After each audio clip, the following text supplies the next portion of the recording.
안녕하세요. 피쉬앤베스트 피셔입니다. 오늘이 3월 29일 월요일이고요. 미국의 국채금리, 나스닥, 그리고 다우지수를 먼저 점검을 해봐야죠. 근데 혹시 제 영상을 처음 보시거나 아니면 최근에 보기 시작하신 분들은 이 양반은 왜 우리나라 경제라든가 우리나라 주식시장은 왜 점검을 안 하고 맨날 미국 시황만 보냐, 그러니까 미국 주식만 하라는 거냐, 이렇게 생각하실 수도 있어요. 그래서 제가 왜 미국을 설명드리면서 우리나라까지 전부 다 설명드릴 수 있는지 스피드하게 쉬운 설명 들어가겠습니다. 결론적으로 미국의 경제는 우리나라 주식시장의 미래이기 때문입니다. 그림의 1997년 IMF 당시에 우리나라 주식시장이 어땠는지 기억이 나시나요? 당시에 종합주가지수가 800포인트에서 350포인트로 반토막이 더 넘게 폭락을 했었습니다. 1997년 당시에 미국 주식시장은 어땠을까요? 멀쩡하죠? 오히려 올랐죠? 최근에 주식시장에 들어오신 분들은 글로벌 주식시장이 모두 비슷하게 움직이니까 분명히 1997년에 미국 주식시장도 안 좋았겠지? 이렇게 생각하실 수도 있어요. 그런데 그림처럼 미국 주식은 폭락은커녕 오히려 훨씬 더 많이 올랐습니다. 반면 미국에서부터 문제가 터진 지난 2000년 IT 버블 붕괴 사건, 그리고 2007년 리먼 사태와 같은 이렇게 미국의 경기가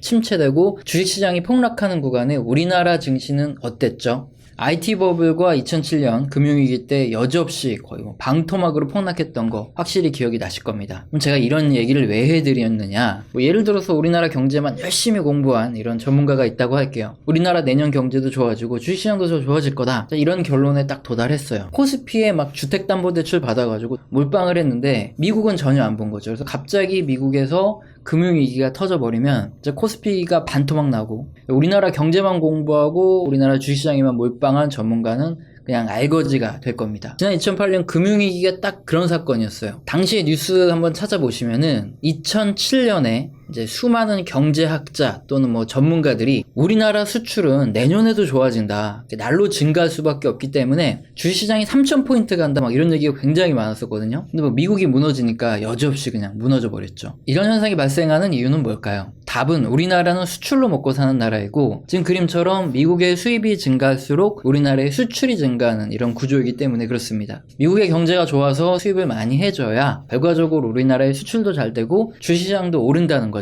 이런 큰 흐름을 이해하지 못하고 다가오는 태풍을 보지 못하는 우물안 개구리가 되어서는 안 된다는 거죠. 그래서 저는 우선적으로 미국의 경제에 대해서 항상 모니터링을 해드리고요, 우리나라 코스피에 다가올 이런 폭풍을 점검해 드리는 거죠. 지난 금요일이죠. 미국채 10년물 금리는 1.66%로 끝났습니다. 정말 다행스럽게도 전 고점 수준은 넘어서는 모습을 보여주진 않았어요. 그렇기 때문에 기술주들의 주가를 끌어내린 요인으로 작용은 하지 않았는데요. 사실 또 이 말을 뒤집어 보면, 만약에 미국채 금리가 앞으로 전 고점을 넘어서 올라서기 시작하면은 기술주가 추가로 하락할 수 있다, 이걸 알 수 있다는 거죠. 그러면 언제쯤 이렇게 올라가는 미국채 금리가 하락하고 또 나스닥 지수도 기술주들도 다시 반등할 수 있을지 한번 점검을 해봐야 되겠죠. 지난 영상에서 설명은 드렸지만 미연준의 파월 의장은 3월 FOMC 이후에 미국 기자가 미국채 금리 상승에 대해서 질문을 했더니 미국채 금리 상승이 우호적이다, 이렇게 대답을 했죠. 한마디로 미연준이 미국 장기 국채를 매수해주면서 국채 금리를 강제로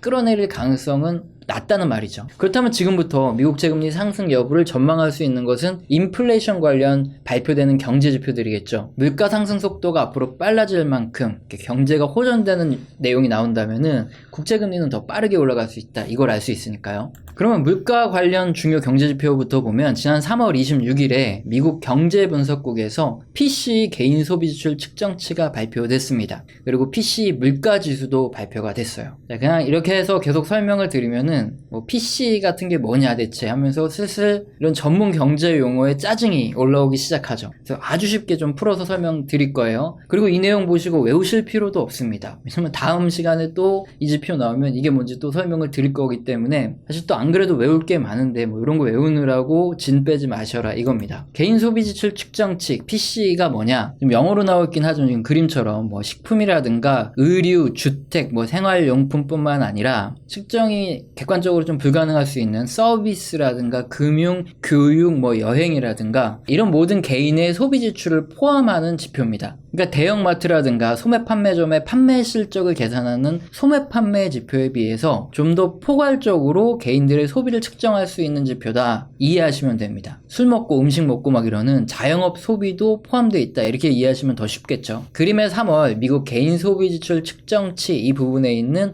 물가 지수는 전월 대비 0.2% 상승을 했고요. 그리고 식품과 에너지를 제외하면 0.1% 상승했고 전년 동기 대비로는 1.6% 상승했습니다. 자, 방금 쉽게 설명한다 그러더니 근데 보통 전문가분들은 일단 여기까지만 설명하고 어물쩍 넘어갑니다. 그럼 또 우리는 분통이 터지죠. 그래서 이 수치가 나온 게 대체 뭐 어쨌다는 거냐, 그러니까 좋다는 거냐 나쁘다는 거냐, 이런 질문이 나올 수밖에 없어요. PCE 지표가 바로 개인의 소비 지출을 거의 포괄적으로 알 수 있는 지표라고 말씀드렸죠. 그 부분 중에서 이제 물가 지수를 구한 게 바로 PCE 물가 지수입니다. 그렇다면 이 부분을 가지고 물가 판단을 내리기 굉장히 쉽겠죠. 그래서 전년 대비해서 그러면 2%가 넘어가는 시점에 미 연준이 금리 인상을 좀 확실하게 고민하는 이런 시점이다 이겁니다. 물론 미 연준이 이 지표 단 하나만 보고 기준금리를 결정하지 않기 때문에 그림 보시면 2%가 넘어간다고 무조건 미 연준이 기준금리를 인상하지는 않았죠. 하지만 그만큼 물가 상승 압력이 강하다, 그러니까 포괄적인 물가 상승 압력이 강하기 때문에 2%를 넘어가면 미 연준이 기준금리를 인상할 가능성이 높다, 이렇게 해석을 하시면 되고요. 현재 1.6이기 때문에 0.4포인트 정도가 남았죠. 근데 이게 더 올라가면 미 연준은 기준금리를 인상해야 하는 압박에 시달리게 된다 이겁니다. 지금 차트만 딱 봐도 아시겠지만 이렇게 현재 추세로 이렇게 올라가다 보면은 이제 곧 2% 넘어가겠죠.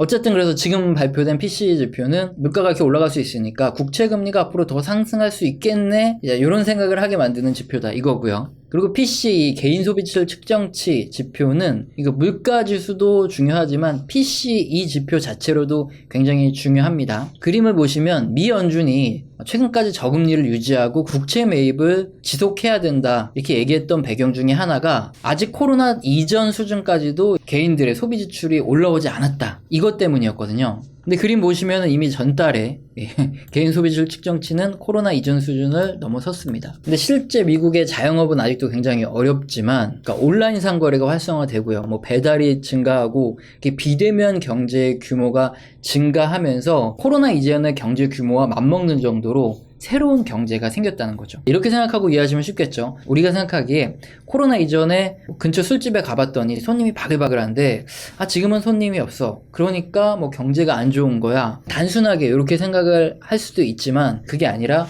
코로나로 인해서 소비 문화 자체가, 그러니까 뭐 집에서 더 많은 생활을 하고 집에서 많이 소비하고 집에서 더 많이 먹고 이렇게 문화가 변하면서 그 규모 자체가 똑같아졌다는 거죠. 그래서 미 연준도 언제까지나 뭐 자영업자들이 안 좋다 이런 이유로 저금리를 유지할 수 없다는 게 지금 PCE 지표에 드러나고 있다 이겁니다. 물론 최근에 약간 떨어지는 지표가 발생했지만 이거 뭐 변동성은 항상 있는 거니까 이거는 좀 더 지켜봐야 될 것 같고요. 다음으로 지난 25일에는 고용지표가 발표됐죠. 주간 실업수당 청구 건수가 발표됐는데 68만 4천 명으로, 그러니까 다수가 예상하는 예상치 컨센서스라고 하거든요. 72만 7천 명보다 확실히 낮게 발표가 됐습니다. 실업수당을 청구하는 인원이 낮으면 낮을수록 고용이 잘 된다는 거죠. 그렇기 때문에 예상보다 실업이 적다는 것은 역시 경제가 좋아진다는 거고, 그렇다면 역시나 또 국채금리가 상승할 방향으로 가겠네, 이런 생각을 할 수밖에 없게 이런 지표가 나왔다는 거죠. 발표된 중요한 경제지표는 계속 모니터링을 해드리겠지만 우선 최근에 발표된 PCE 지수, PCE 물가 지수, 그리고 주간 실업 청구 건수를 봤을 때 국채금리가 앞으로 하락한다기보다는 상승할 확률이 더 높게 볼 수 있는, 이렇게 경제가 좋아지는 이런 지표들이 나오고 있습니다. 물론 미국의 10년물 장기 국채 금리 같은 경우에는 트레이더들이 매수 매도를 함에 따라 금리가 변화합니다. 국채를 많이 팔면 국채금리가 올라가고 국채를 많이 사면 국채금리가 내려가는 이런 구조예요. 지금까지는 다수의 투자자들이 장기 국채를 지금 매도를 하고 있었는데 국채 가격이 단기적으로 너무 싸졌네? 그러니까 이제부터 막 사자, 국채 금리가 반대로 이렇게 떨어질 수도 있어요. 하지만 이거는 우리가 트레이더들의 그런 심리적인 부분까지 전부 예측할 수 있는 영역이 아니죠. 그럼에도 불구하고 우리는 이런 불가능한 부분까지 예측을 하고 투자를 해야 되는 투자자이기 때문에 경제 지표를 보면서 확률을 예상하는 건데요. 그래서 우리가 날씨를 예상하는 것처럼 최대한 많은 경제 지표를 보면서 예측의 적중 확률을 높이는 거죠. 그럼 이쯤에서 이제 초보자분들은 완전히 반대로 생각하실 수도 있기 때문에 이걸 방지하기 위한 명확한 이렇게 설명 들어가겠습니다. 지난 금요일에 미국채 10년물 국채금리는 상승을 했으나 미국 다우지수와 나스닥 지수가 올랐습니다. 그동안에 미국채 금리와 나스닥 지수가 반대로 움직였었거든요. 근데 이번에 봤더니 미국채 금리는 상승을 함에도 불구하고 나스닥 지수가 올랐다는 거죠. 이런 이유는 미국채 금리가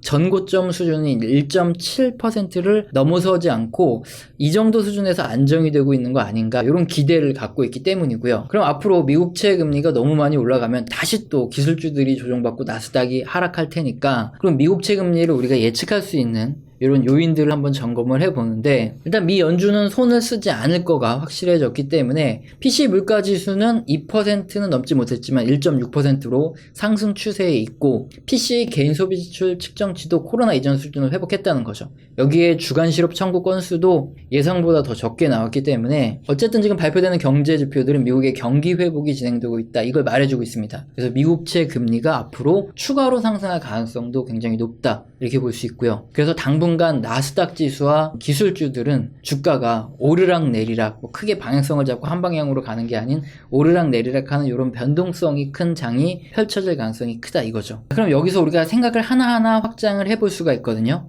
뉴스를 먼저 보겠습니다. 신흥국 자금 유출 플러스 인플레 우려로 잇따라 금리를 인상하고 있다. 이게 바로 우리가 배운 내용에서 전부 설명이 되는데요. 경제가 지금 현재 가장 빠르게 회복되고 있는 게 미국이거든요. 근데 미국의 중앙은행인 연준도 지금 금리를 못 올리고 있는데, 지금 신흥국들은 지금 기준금리를 올렸다는 거죠. 신흥국들의 경제가 대체 얼마나 좋길래 이렇게 기준금리를 팍팍 올리는 걸까요? 일단 대표적인 신흥국 브라질 같은 경우에도 지금 기준금리를 이미 인상을 했고요. 자, 터키의 경우에도 기준금리를 굉장히 빠르게 인상을 하고 있습니다. 그런 신흥국들이 기준금리를 인상하는 이유는 경제가 좋아져서가 아니라 자본이 유출되는 것을 방지하기 위해서예요. 이것도 좀 쉽게 풀어드려야 되겠죠. 앞서 살펴본 대로 미국의 국채금리가 상승한다는 의미가 뭐냐면, 글로벌 투자자들이 신흥국보다는 금리가 더 높은 미국의 채권을 선호하게 된다, 이런 의미입니다. 반면에 대출을 통해서 신흥국에 투자되는 자금이 있을 거 아니에요? 근데 그 자금 중에 일부가 지금 대출 금리가 올라가니까 여기에 부담을 느끼면서 다시 미국으로 되돌아간다, 이런 의미도 함께 있는 거죠. 그래서 실제 최근에 미국 국채 금리가 상승하는 기간 동안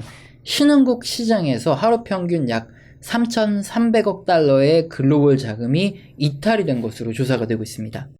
특히 외환 보유고가 좀 부족하다거나 아니면 수출 의존도가 높은 신흥국의 경우에는 외화 자금이 유출이 되면 잘못하면 외환 위기도 올 수 있고 굉장히 위급한 상황이 올 수 있기 때문에 기준금리를 올려가지고 여기에 대응하려는 속성이 있거든요. 그리고 마찬가지로 최근 원자재 가격이 상승하면서 여기서 자신들의 인플레이션을 통제해보겠다, 이런 이유도 포함되고요. 그런데 코로나 침체로 인한 회복이 완전하지 않은 상황에서 기준금리를 인상한다는 거는 경제를 다시 침체로 몰아갈 수 있습니다. 사실 지금 경제 회복이 가장 빠른 미국도 그 중앙은행인 미 연준이 극도로 조심을 하면서 기준금리를 올리고 있잖아요. 그런데 신흥국들은 지금 경제가 미국처럼 빠르게 회복되지도 않은 상황인데 어쩔 수 없이 기준금리를 인상해야 되는 이런 처지입니다. 누가 봐도 신흥국들의 경제가 상당히 불안한 상황으로 흘러갈 수밖에 없다는 거죠.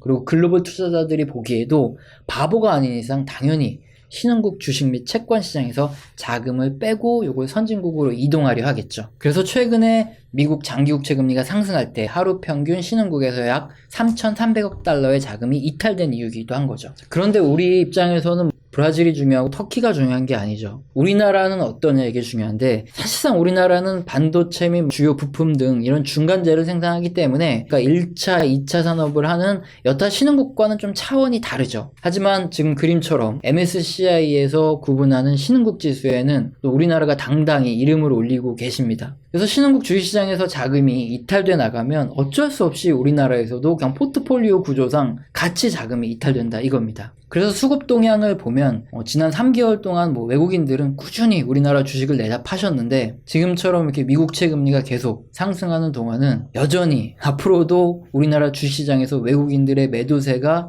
이어질 가능성이 좀 크다, 이렇게 볼 수 있는 거죠. 그러면 여기서도 또 연결로 환율까지도 이어지는데요. 결국 외국인 자금이 나가게 되면은 달러 강세 흐름으로 연결될 가능성이 크죠. 그래서 그림처럼 최근에 계속 달러가 강세를 보였는데 미국채 금리가 상승하는 동안 역시 역시나 계속 달러가 좀 더 강세를 보일 가능성은 계속 높아지고 있습니다. 일단 이 부분에서 한번 좀 명확한 결론을 내드려야 되겠죠. 좀 어려웠으니까. 미국의 경기가 회복되고 그에 대한 인플레이션이 발생할 거다, 이런 기대감으로 미국 장기 국채 금리가 계속 상승하고 있죠. 그리고 앞으로도 유지될 가능성이 있는데, 이럴 경우에 일부 신흥국들에서는 외화 자금이 이탈되고, 그리고 해당 신흥국에서는 이를 방어하기 위해서 기준금리 인상을 진행할 수밖에 없게 됩니다. 그런데 빠른 기준금리 인상으로 신흥국 경기가 악화될 우려가 생긴다는 거죠. 그리고 역시나 미국 국채금리가 상승하게 되면 일단 금리가 올랐으니까 글로벌 투자자들이 단기로 돈을 맡길 때도 미국 채권의 매력이 증가하는 점이 있고요. 그리고 역시 미국 내에서도 대출을 받아서 글로벌 시장에 투자했던 이런 자금들이 금리 인상에 대한 부담감으로 대출금리가 상승하니까 미국으로 자금을 되돌리는 경우가 생기죠. 이러한 이유로 신흥국에서는 자금 이탈이 이제 지속되고 있고요. 그리고 앞으로도 국채금리가 상승하는 한 계속될 가능성도 있고, 이게 달러 강세로 지금 연결이 되고 있어서 우리나라에도 지금 달러 강세가 나타나고 있다, 이겁니다.